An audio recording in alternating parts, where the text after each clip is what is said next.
Assalamualaikum warahmatullahi wabarakatuh. Innal hamdalillah nahmaduhu wa nasta'inuhu wa nastaghfiruh wa na'udzu billahi min syururi anfusina wa min sayyiati a'malina. May yahdihillahu fala mudhillalah wa may yudlil fala hadiyalah. Asyhadu an la ilaha illallah wahdah la syarikalah wa asyhadu anna Muhammadan abduhu wa rasuluh la nabiyya ba'dah. Allahumma salli ala Muhammadin wa ala alihi wa ashabihi ajma'in wa man tabi'ahum bi ihsanin ila yaumiddin. Amma ba'du. Sebelum memulai perkuliahan, marilah kita bersama-sama berdoa terlebih dahulu. A'udzu billahi minasy syaithanir rajim. Bismillahirrahmanirrahim.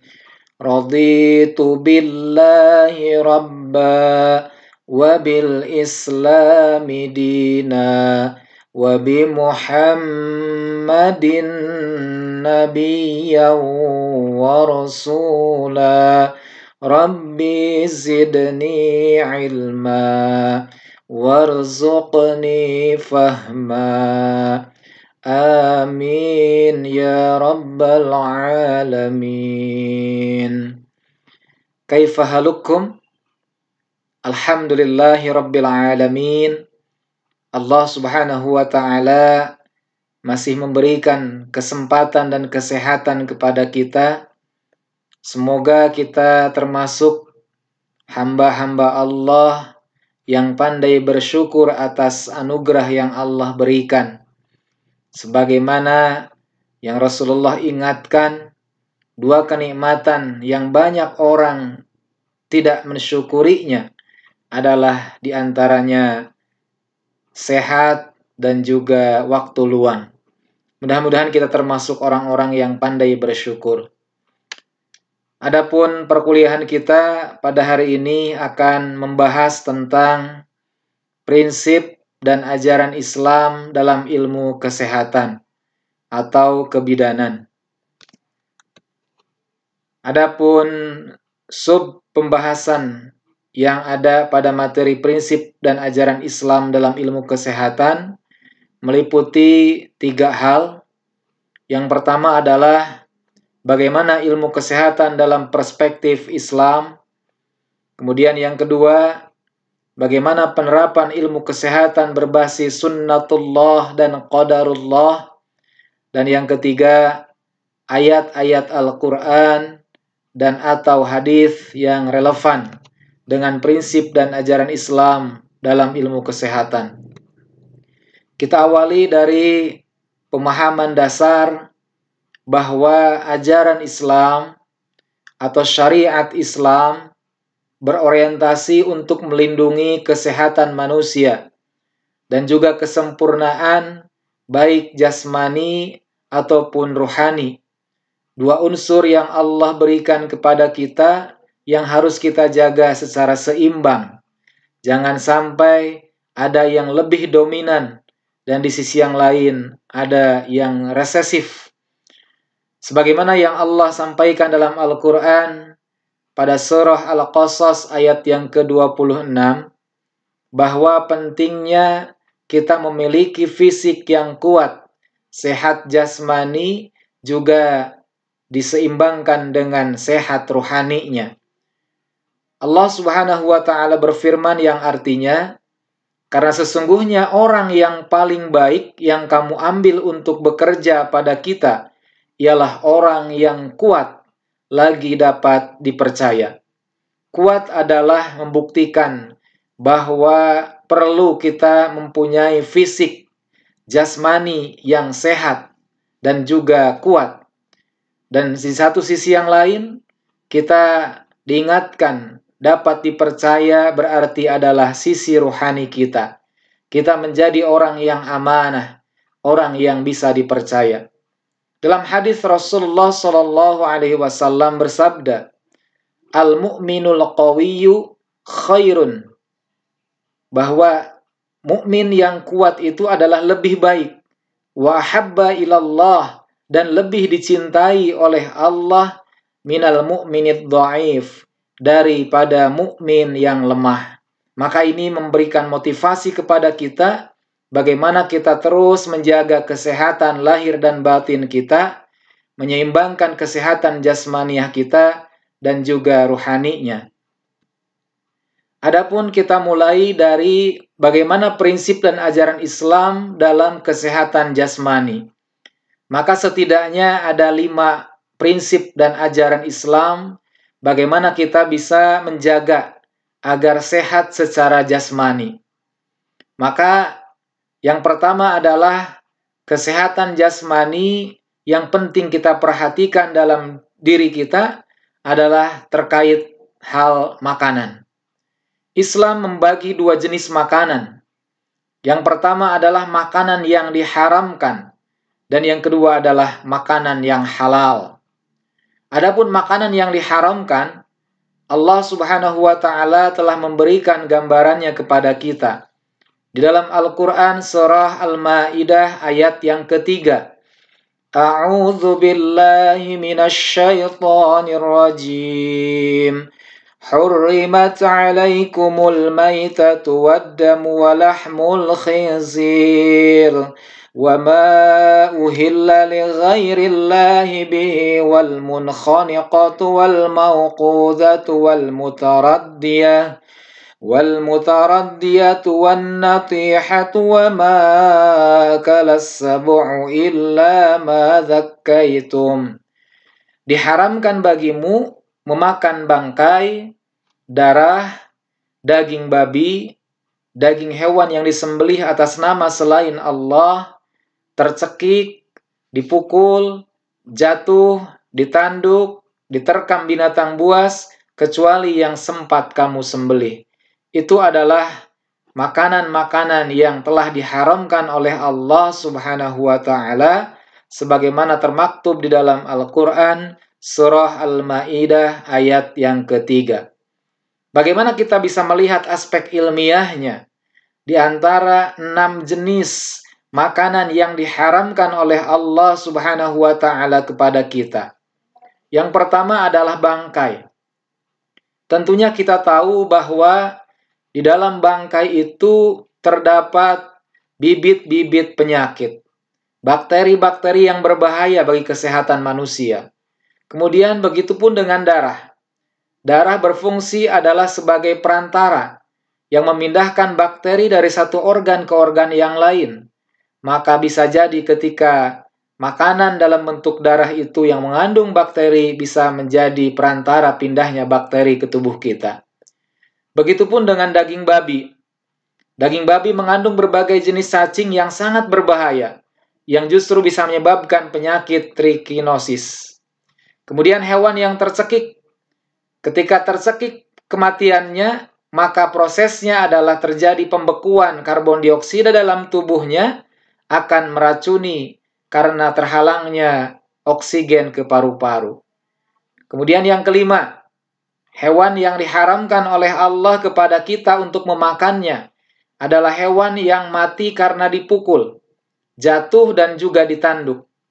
Kenapa bisa diharamkan? Menurut aspek ilmiah yang bisa kita pelajari adalah ternyata ketika hewan mati karena sebab dipukul atau yang sejenisnya, maka sel-sel dalam tubuh dan urat-uratnya itu rusak, terkena pukulan. Maka itulah yang menjadikan tidak sehat ketika dikonsumsi oleh kita. Dan yang keenam adalah hewan yang diterkam binatang buas. Maka aspek ilmiah yang bisa kita jadikan sebagai kajian kita, bahwa ternyata ketika itu diharamkan karena bekas gigitannya bisa menimbulkan penyakit bagi yang memakannya. Itu adalah ajaran Islam yang sangat peduli terhadap kesehatan manusia dan juga bagaimana kesempurnaan dalam jasmani kita. Adapun makanan yang halal jauh lebih banyak dari makanan yang diharamkan. Jadi tidak ada alasan bagi kita ketika kita mengkonsumsi makanan-makanan yang diharamkan, karena jauh lebih banyak makanan yang halal dibanding dengan makanan yang diharamkan. Islam menghalalkan semua makanan yang berfaedah, yang mempunyai manfaat terhadap kesehatan kita, dan juga tidak membahayakan bagi kesehatan manusia. Sebagaimana dalam lanjutan ayat dari surah Al-Maidah di ayat yang keempat, Allah Subhanahu wa Ta'ala berfirman, "Mereka menanyakan kepadamu, apakah yang dihalalkan bagi mereka? Katakanlah, dihalalkan bagimu yang baik-baik. Qul uhilla lakumut thayyibat." Katakanlah, dihalalkan bagimu yang baik-baik. Jadi semua yang baik-baik, yang thayyibat adalah hal-hal atau makanan yang halal untuk kita konsumsi. Ketika ada hewan yang halal dan syaratnya harus disembelih, maka Islam pun mengatur bagaimana penyembelihan bisa dilakukan dengan sempurna, bisa dilakukan dengan baik. Di antaranya adalah dengan pisau yang tajam dan didahului dengan menyebut asma Allah. Itu adalah ajaran Islam yang sangat memberikan dampak positif terhadap kehidupan manusia. Kemudian, selain makanan, yang dapat menjadikan hal yang perlu kita perhatikan sebagai kesehatan jasmani kita adalah dalam hal minuman. Islam tidak melarang semua jenis minuman, kecuali yang memabukkan atau yang disebut dengan khamar. Ya, sama dengan makanan, jauh lebih banyak minuman yang dihalalkan. Karena yang diharamkan adalah hanya minuman khamar.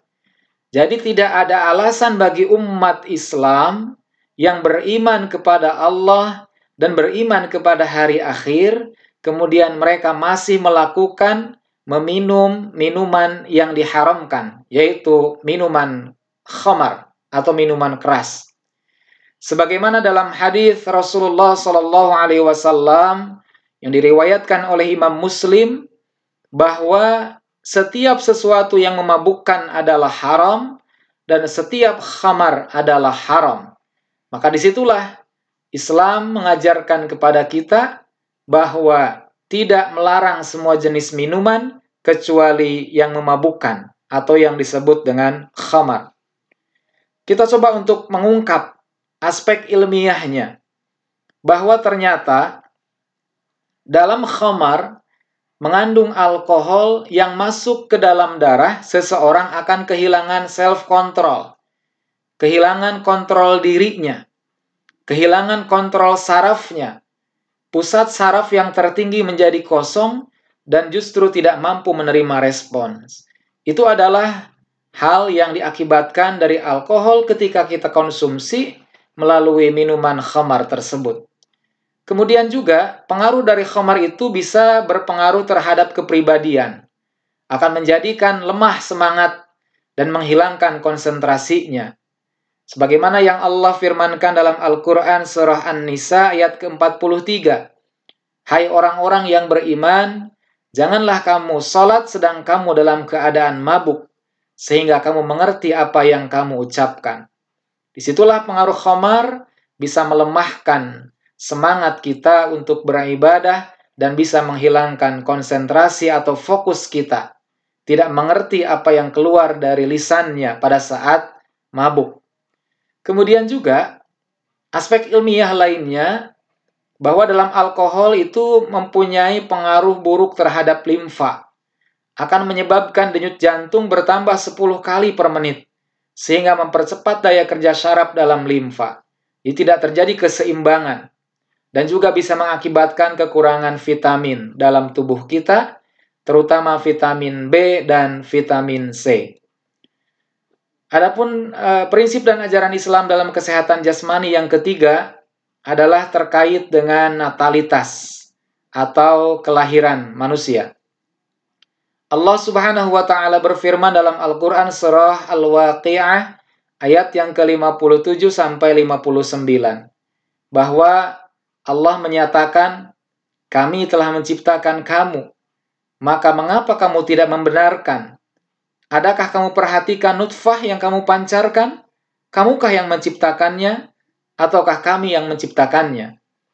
Aspek ilmiahnya ternyata, secara biologis, manusia itu tidak diciptakan dari mani yang lengkap, tetapi hanya sebagian kecilnya. Kemudian sel kelamin laki-laki yang menentukan jenis kelamin bayi. Dan juga di situ kita bisa, mungkin kalau yang mengingatkan sedikit pelajaran biologi itu, ada yang mengandung kromosom XX dan kromosom XY. Maka disitulah XY adalah sel kelamin laki-laki. Nah, kemudian juga janin melekat pada rahim ibu bagaikan lintah. Dan manusia berkembang melalui 3 kawasan gelap di rahim seorang ibu. Disitulah hal ilmiah yang memang bisa dikembangkan menjadi ilmu pengetahuan, terutama dalam bidang kesehatan atau kebidanan. Kemudian yang keempat adalah masalah haid. Islam memberikan batasan bahwa tidak boleh suami istri melakukan hubungan dalam kondisi istrinya sedang haid.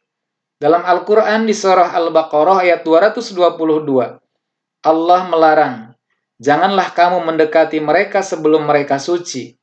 Ternyata aspek ilmiah yang dapat kita ungkap bahwa pada waktu haid, keluarnya hormon yang tidak seperti biasa pada seorang perempuan, sehingga perempuan tidak bernafsu untuk melakukan hubungan seks.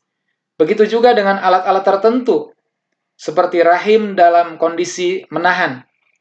Jadi jika dipaksakan berhubungan, maka tentunya akan melukai dan bisa bahkan menyebabkan penyakit, inflammation, dan bahkan bisa menjadikan mandul.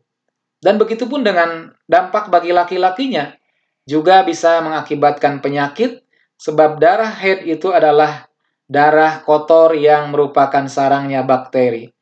Itu adalah ajaran-ajaran Islam, bahwa prinsip ajaran Islam itu adalah bagaimana berdampak positif terhadap kesehatan manusia dan kemanfaatan secara lebih umum.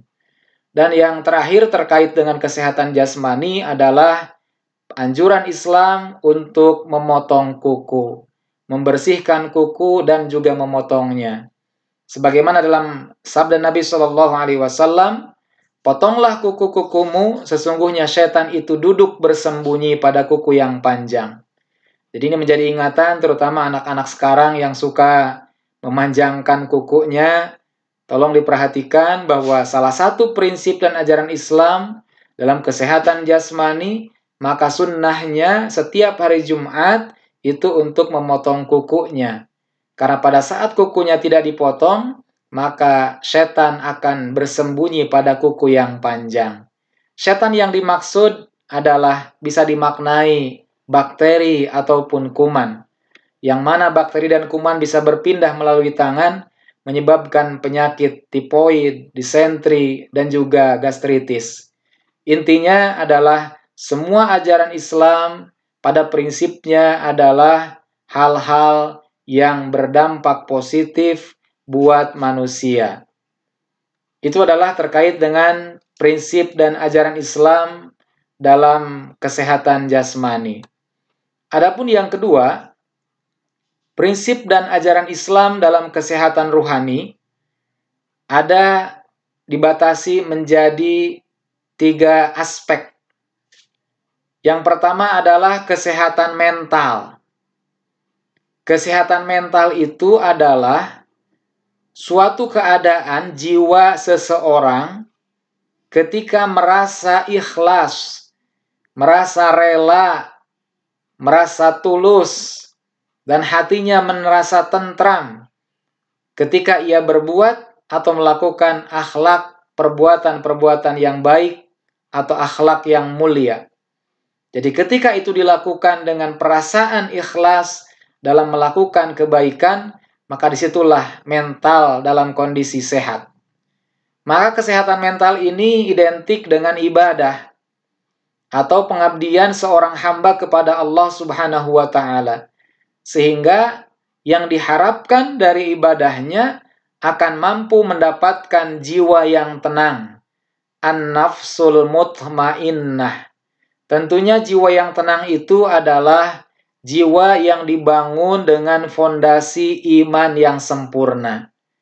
Maka itulah salah satu ajaran Islam dalam prinsipnya adalah bagaimana menjaga kesehatan ruhani dengan melatih jiwa kita untuk bisa beribadah, untuk mendapatkan ketenangan dalam kehidupan kita. Dengan ikhlas semata-mata lillahi ta'ala. Kemudian yang kedua, prinsip dan ajaran Islam dalam kesehatan ruhani dalam bentuk kesehatan jiwa. Terkait dengan kesehatan jiwa, maka berbeda antara gangguan jiwa dengan sakit jiwa. Ya, kalau sakit jiwa nanti RSJ, rumah sakit jiwa tempatnya. Tapi kalau gangguan jiwa itu adalah kondisi kejiwaan yang sedikit tidak stabil. Ya, meliputi ketegangan jiwa, ya, jiwa selalu tidak merasa tenang. Kemudian adanya depresi, kecemasan yang berlebih-lebihan, rasa was-was, ketakutan yang berlebih-lebihan, semua pikiran yang gelap, merasa tidak bersemangat, dan lain sebagainya. Itulah yang termasuk dalam kategori gangguan jiwa. Ya, jadi bukan sakit jiwa. Maka, gangguan jiwa ini akan bisa kita jauhkan atau kita sembuhkan. Salah satu di antaranya adalah dengan sifat sabar. Ya, jadi kalau tadi terkait kesehatan mental dengan melatih untuk berjiwa ikhlas, untuk melakukan ibadah dengan dasar ikhlas, dan kemudian kesehatan jiwa akan bisa kita raih dengan sifat sabar kita.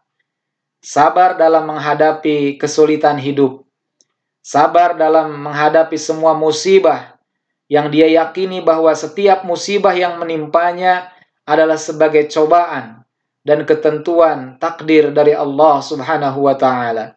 Maka dengan cara inilah insya Allah akan mendapatkan kesehatan jiwanya.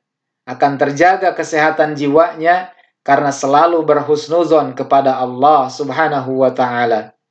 Sebagaimana yang ada dalam Al-Qur'an surah Al-Hadid ayat yang ke-22. Bahwa tidak ada satu bencana pun musibah yang menimpa di bumi ini dan pada dirimu sendiri, melainkan semua sudah tertulis dalam kitab.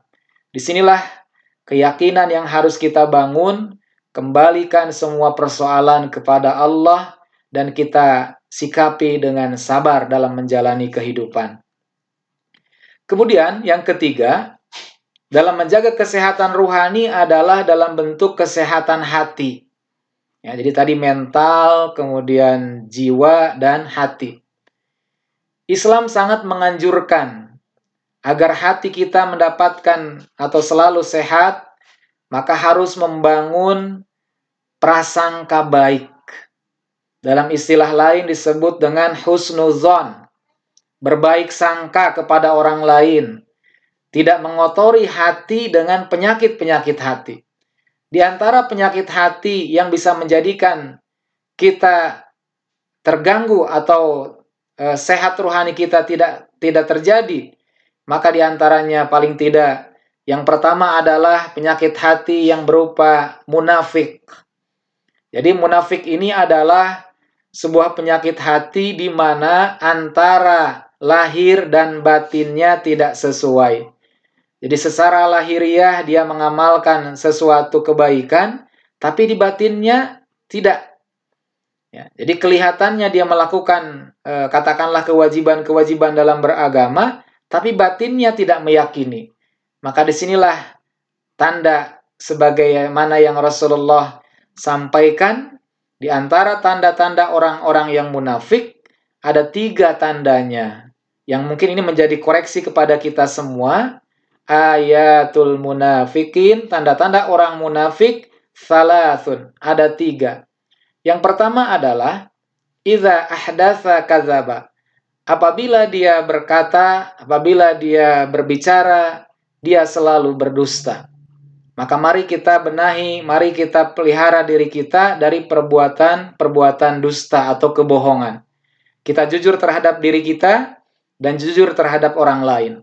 Maka akan menjadikan terbebas dari sifat munafik dalam hidup kita. Kemudian tanda yang kedua, selain berkata dusta, adalah apabila dia berjanji, dia pun suka ingkar. Dan yang ketiga adalah apabila diberi amanah, dia khianat atau tidak menjalankan amanah. Maka inilah tanda-tanda munafik yang harus kita jauhkan dalam diri kita.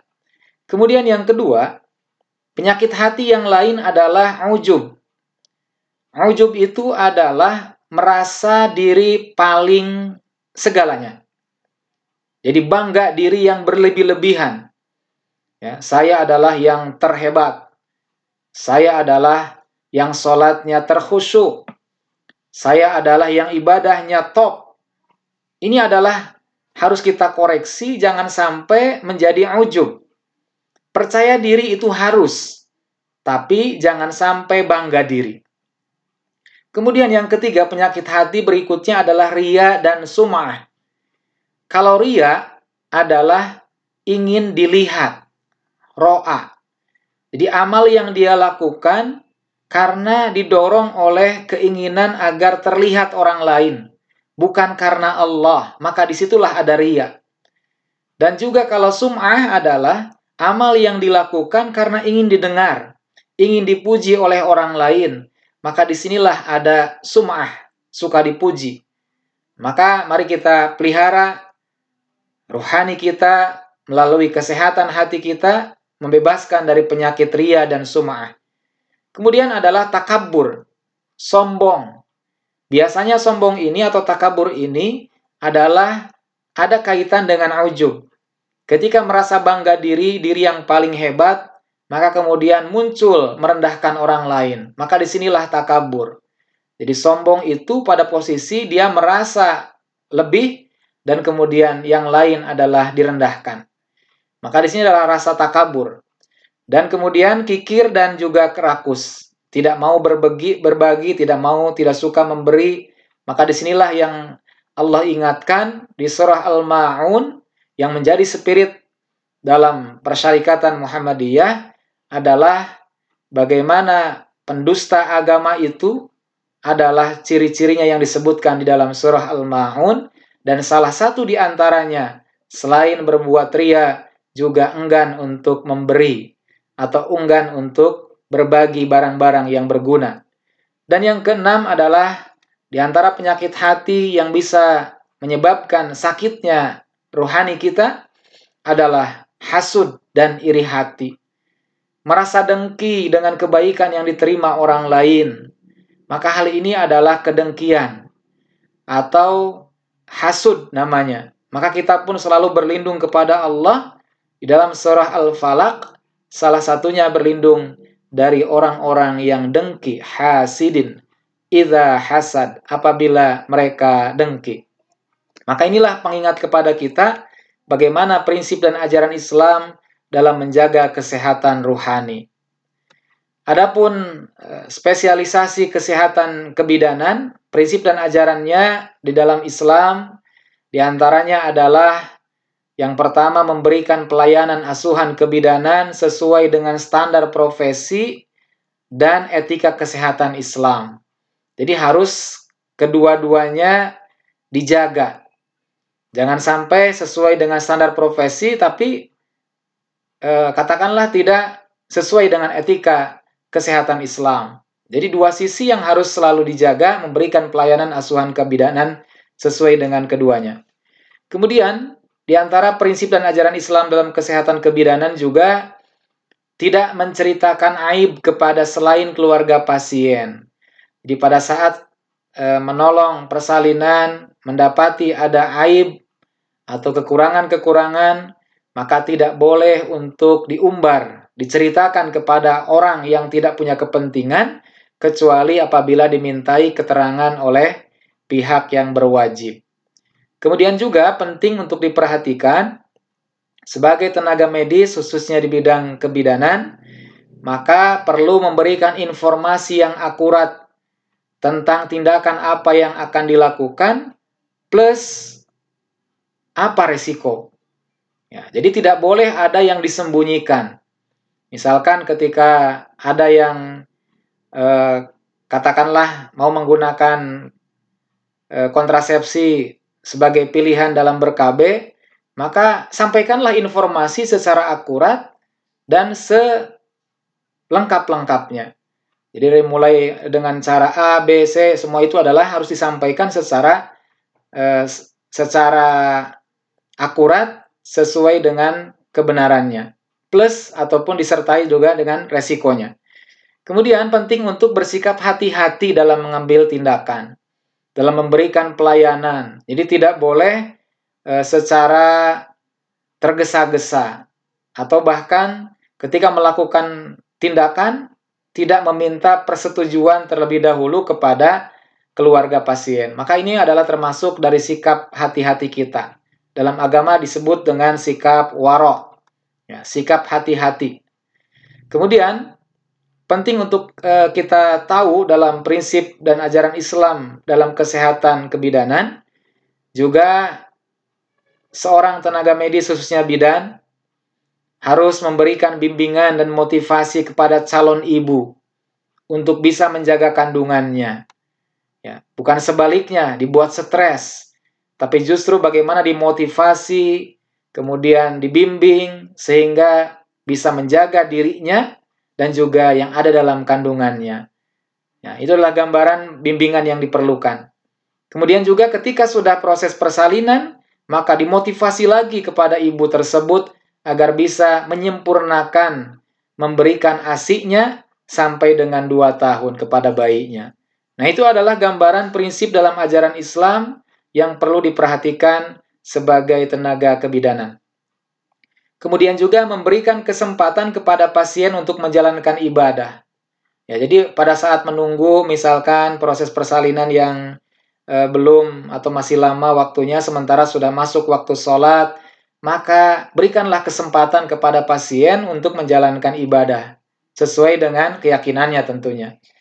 Nah, maka disinilah prinsip dan ajaran Islam yang memberikan kesempatan dan sekaligus mengingatkan watawassaw bil haq watawassaw bis sabr. Kemudian juga memberikan kesempatan, nah ini mungkin yang perlu difahami dan dikaitkan dengan materi sebelumnya, bahwa penting juga memberi kesempatan kepada pasien untuk didampingi oleh suaminya atau keluarganya. Karena dalam ajaran Islam ada larangan berkhalwat, larangan berdua-duaan laki-laki dan perempuan yang bukan mahramnya. Dan ini mungkin bukan hanya dalam urusan pasien kebidanan. Ini menjadi aturan sebagai muslim, kita semua khususnya para generasi muda Islam untuk memperhatikan ajaran ini. Jadi Islam melarang berkhalwat, berdua-duaan laki dan perempuan yang bukan mahramnya. Ya, jadi ini tolong diperhatikan sebagai bagian dalam kehidupan kita sehari-hari. Ya. Kemudian di bagian 2, bagaimana penerapan ilmu kesehatan yang berbasis sunnatullah dan qadarullah itu? Maka kita fahami dari kata sunnatullah. Ya, sunnatullah itu berasal dari kata sunnah yang berarti kebiasaan dan Allah. Artinya, sunnatullah adalah hukum-hukum Allah yang disampaikan kepada umat manusia melalui para rasulnya. Undang-undang keagamaan yang ditetapkan oleh Allah dalam Al-Quran, juga hukum yang terjadi pada alam yang berjalan secara tetap dan otomatis. Allah Subhanahu wa Ta'ala berfirman dalam Al-Quran, Surah Al-Fat, ayat yang ke-23. A'udzu billahi minasyaitonir rajim. Sunnatallahi allati qad khalat min qabl wa la tajida li sunnatillahi tabdila. Bahwa sunnah Allah itu telah berlalu, telah berjalan pada orang-orang sebelumnya, di mana kata Allah tidak terjadi perubahan pada sunnah Allah atau sunnatullah. Jadi sunnatullah itu berjalan tetap dan juga otomatis. Ya, jadi ketika bicara segala bentuk ilmu pengetahuan manusia yang ada, maka secara amat objektif, fakta kebenaran pada dasarnya adalah hasil dari pengungkapan atas sebahagian yang amat sedikit yang bisa diungkap dari ilmunya Allah Subhanahu wa Ta'ala. Itu adalah sunnatullah. Jadi segala bentuk ilmu pengetahuan manusia itu sebetulnya adalah secara objektif kebenaran yang ada pada dasarnya hasil pengungkapan dari sebagian ilmunya Allah. Nah, ini adalah hal yang harus kita pahami sehingga manusia tidak menjadikannya sombong dengan ilmu. Adapun ilmu pengetahuan Allah, yang mana Allah Maha Alim, ya, Maha mengetahui, maka tentulah bersifat mutlak dan kekal. Sedangkan ilmu pengetahuan manusia adalah bersifat nisbi, relatif, ya, dan juga fana. Jadi benar dalam keadaan tertentu dan terbatas. Jadi terbatas tidak untuk mengetahui segala sesuatu hal. Disinilah bahwa kita harus menyadari tiap manusia pasti memiliki segala kekurangan dan keterbatasan. Maka itulah memahami sunnatullah yang perlu kita garis bawahi.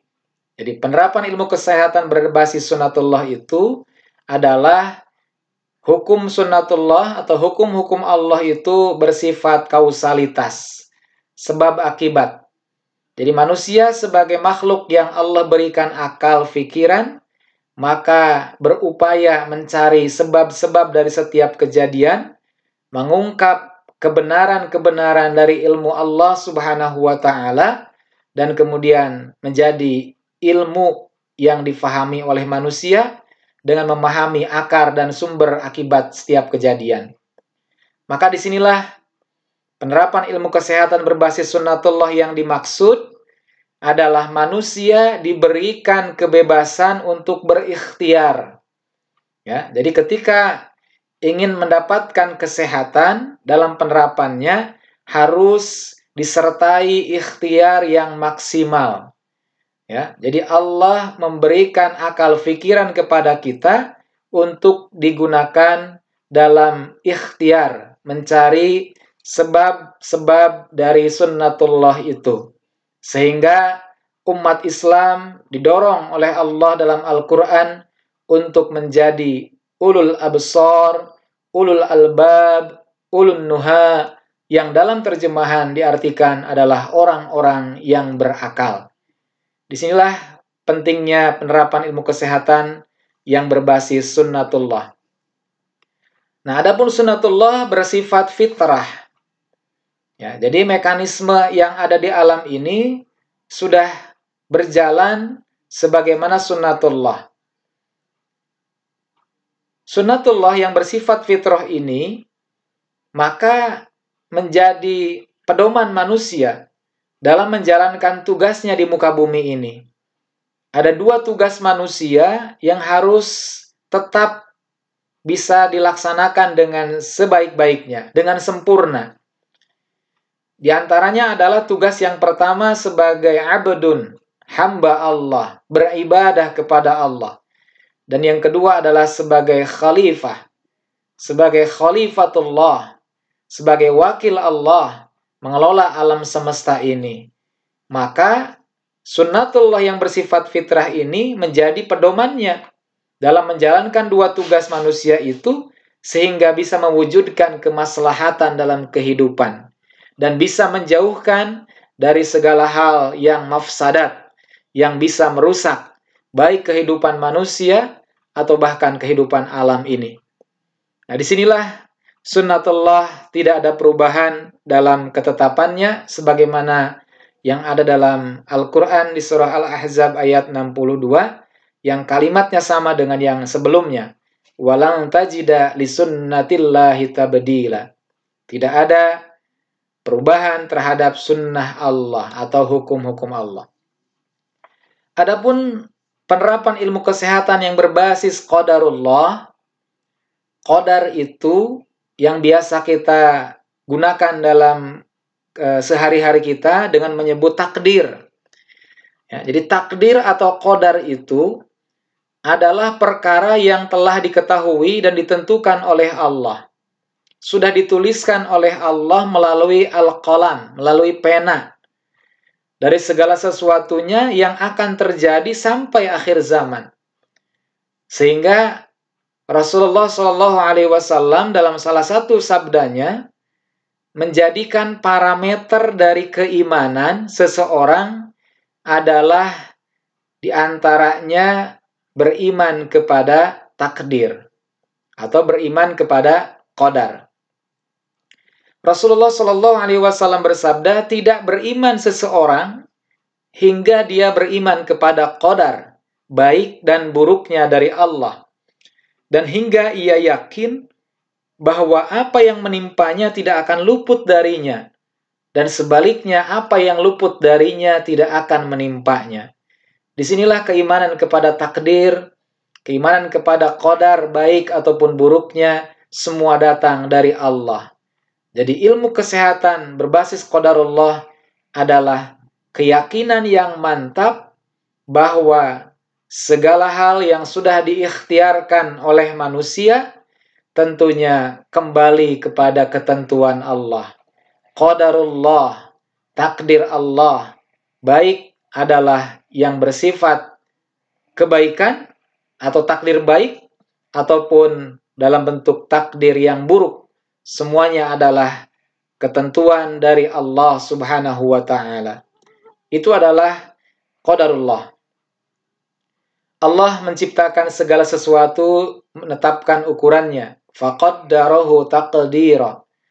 Menurut Nurkhalis Majid, bahwa sunnatullah, sebagaimana tadi disampaikan di awal, adalah hukum Allah yang berlaku pada umat manusia itu dalam batas perilaku sosial.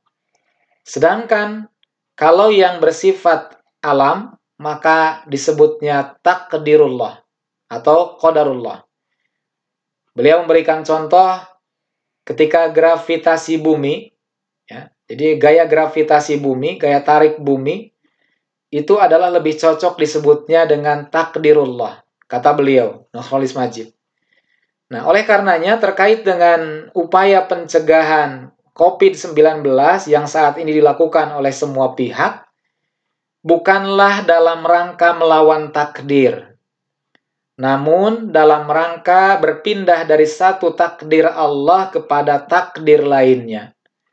Ya, jadi takdir Allah itu sudah pasti, tapi kita dengan ikhtiar yang kita lakukan bukan melawan takdir, tapi memindahkan atau berusaha untuk berpindah dari takdir yang satu ke takdir lainnya. Misalkan adalah sebagai contoh perjalanan janin yang mana berangsur dari mulai nutfah, ya, sperma, kemudian menjadi alaqah, menjadi segumpal darah, kemudian menjadi mudghah, segumpal daging, dan seterusnya sampai menjadi janin yang sempurna. Maka ketika lahir, bayi itu telah melewati tahapan-tahapan yang beragam untuk sampai kepada takdirnya. Nah, ketika prosesnya terganggu karena suatu sebab, misalnya karena ada gumpalan daging bisa keluar sebelum waktunya, maka gugurlah janin tersebut pada salah satu fase. Artinya disitulah terjadi perubahan pada takdir. Ya, jadi ketika ada yang lahir kurang sempurna, ada yang lahir dengan cacat bawaan, maka sebenarnya disitulah perubahan pada takdir Allah karena proses sunnatullahnya ada yang tidak berjalan sebagaimana mestinya. Nah, disinilah hal yang penting untuk kita fahami terkait dengan takdir Allah atau qadarullah. Maka berbicara penerapan kesehatan yang berbasis qadarullah, Meskipun kita sudah fahami bahwa takdir Allah itu adalah sesuatu yang telah Allah tetapkan kepada kita, akan tetapi sebelum takdir itu terjadi, yang perlu digarisbawahi adalah tidak boleh kita pasrah dan menyerah diri kepada takdir tanpa ikhtiar. Jadi sebelum takdir terjadi, tugas kita adalah berikhtiar semaksimal mungkin. Jadi tidak boleh ada kata-kata yang sifatnya menyerah kepada takdir. Justru sebelum takdir itu terjadi, manusia ditugaskan untuk berikhtiar secara optimal, sekuat tenaga, semaksimal mungkin. Satu contoh ketika ada seseorang dicoba dengan sakitnya. Nah, tidak boleh menyerah dengan sakit itu, tapi harus ikhtiar dengan usaha, dengan berobat, dengan melakukan upaya-upaya medis, yang semuanya adalah sebagai ikhtiar yang dilakukan oleh kita. Adapun hasilnya, sembuh ataupun tidak, maka disitulah bicara takdir. Saat takdir terjadi, barulah nanti tugas kita adalah ridho dengan takdir Allah. Kita ikhlas dengan ketetapan Allah. Disitulah penerapan kesehatan yang berbasis sunnatullah dan qadarullah itu. Jadi tidak dibenarkan kalau ada seorang muslim yang kemudian mengatakan saya beriman kepada takdir Allah sehingga pasrah, tidak ada ikhtiar, tidak diikhtiari sebagai manusia, yang tentunya ikhtiar yang dilakukan juga harus sesuai dengan hukum-hukum atau syariat agama Allah Subhanahu wa Ta'ala. Disitulah penerapan ilmu kesehatan yang berbasis sunnatullah dan qadarullah. Adapun yang terakhir terkait ayat-ayat Al-Quran dan atau hadis yang relevan, diantaranya adalah yang pertama, segala yang diciptakan Allah memiliki hikmah dan tidak ada yang sia-sia. Nah, salah satu contohnya adalah air. Firman Allah Subhanahu wa Ta'ala, "Waja'alna minal ma'i kulla syai'in hayy." Dan dari air kami jadikan segala sesuatu yang hidup. Maka Quraisy Shihab mengemukakan ayat ini telah dibuktikan kebenarannya melalui penemuan beberapa cabang ilmu pengetahuan. Di antaranya ada sitologi, biokimia, fisiologi. Disitulah ilmu manusia yang terlahir dari spirit ayat Al-Quran hanya bermula dari satu ayat, bahwa air menjadi ada kehidupan. Jadi tidak ada sesuatu yang Allah ciptakan dengan sia-sia. Yang kedua, kita bisa melihat korelasi Al-Quran dengan ilmu kesehatan. Ketika Allah memerintahkan kepada manusia, khususnya kepada orang-orang yang beriman, "Kulu min thayyibati ma razaqnakum." Makanlah di antara rezeki yang baik-baik yang kami berikan kepadamu. Nah, di sini adalah perintah untuk kita selalu mengkonsumsi makanan yang baik, makanan yang bersih, yang sehat, yang bermanfaat, dan tentunya tidak membahayakan bagi kesehatan tubuh. Disinilah pentingnya kita memakan sesuai dengan apa yang sudah ditetapkan dalam hukum-hukum Allah. Kemudian juga terkait dengan ayat kebersihan diri. Allah memerintahkan kepada kita untuk berwudu. Ya, jadi syariat wudu itu bukan hanya sebatas syarat sah sholat kita, tapi justru di dalam wudu terkandung banyak kesehatan dalam tubuh kita. Allah memerintahkan kita untuk menjaga wudu, menjaga kebersihan diri dengan membasuh muka, membasuh tangan sampai siku, menyapu kepala, dan membasuh kaki sampai mata kaki. Disinilah terdapat hikmah yang Allah hadirkan kepada kita. Manfaat dalam kehidupan manusia adalah kembali kepada kesehatan kita. Begitu pula dalam hadis Rasulullah Sallallahu Alaihi Wasallam bahwa Allah memerintahkan kita, Allah menyukai kebersihan, maka bersihkanlah tempat-tempatmu. Jadi kebersihan diri dan kebersihan lingkungan menjadi penting untuk kita perhatikan. Kemudian di bagian keempat, di antara ayat Al-Quran dan hadis yang relevan terkait dengan manajemen stres. Ya, jadi ketika ada merasa terlalu banyak beban dalam pikiran, muncul stres, maka ada manajemen yang diatur oleh Allah dalam Al-Quran dan juga Rasulullah dalam sabdanya. Di antaranya manajemen stres itu ada di surah Ali Imran ayat 134. Dengan cara menahan amarah, menjadi pemaaf. Maka disitulah Al-Quran mengajarkan kita untuk memanage stres kita. Tidak boleh kita menjadi pemarah. Dan juga kita harus sebaliknya menjadi seorang pemaaf kepada manusia. Kemudian dalam sabda Rasulullah, tidak ada luapan yang lebih besar pahala di sisi Allah selain dari luapan kemarahan yang ditahan. Jadi kalau ada seseorang yang punya amarah dan bisa menahan amarah itu sehingga tidak terluapkan, maka disitulah terdapat pahala yang besar. Islam mengajarkan kepada kita menjadi pemaaf, bukan menjadi para yang mengumbar atau yang meluapkan kemarahan. Tidak boleh kita mudah marah. Nah, kemudian terkait dengan pola makan yang sehat, mungkin ini sama kaitannya dengan kesehatan jasmani, makan dan minumlah dengan tidak berlebih-lebihan. Makanlah yang baik-baik. Jadi itu adalah pola makan yang diajarkan oleh Allah di dalam Al-Quran kepada kita, yang akibatnya adalah berdampak positif terhadap kesehatan. Dan secara umum, pentingnya menjaga kesehatan, maka tentunya inilah yang harus kita jadikan motivasi kepada diri kita, bagaimana kita selalu untuk tetap menjaga, memelihara kesehatan yang Allah anugerahkan kepada kita, karena takdir Allah kita disehatkan dengan sebab ikhtiar kita, dengan usaha maksimal kita. Insya Allah, mudah-mudahan kita berdoa kepada Allah, Allah berikan kesehatan kepada kita, baik kesehatan lahir ataupun batin, kesehatan jasmani ataupun rohani, dan mudah-mudahan dengan kesehatan yang Allah berikan akan menjadikan kita sebagai hamba-hamba Allah yang pandai bersyukur, menggunakan kesehatan untuk ketaatan kepada Allah dan dalam rangka ibadah kepadanya. Amin ya rabbal alamin. Demikian yang bisa disampaikan, semoga bisa bermanfaat. Akhiru kalam, nasru minallah wa fathun qarib.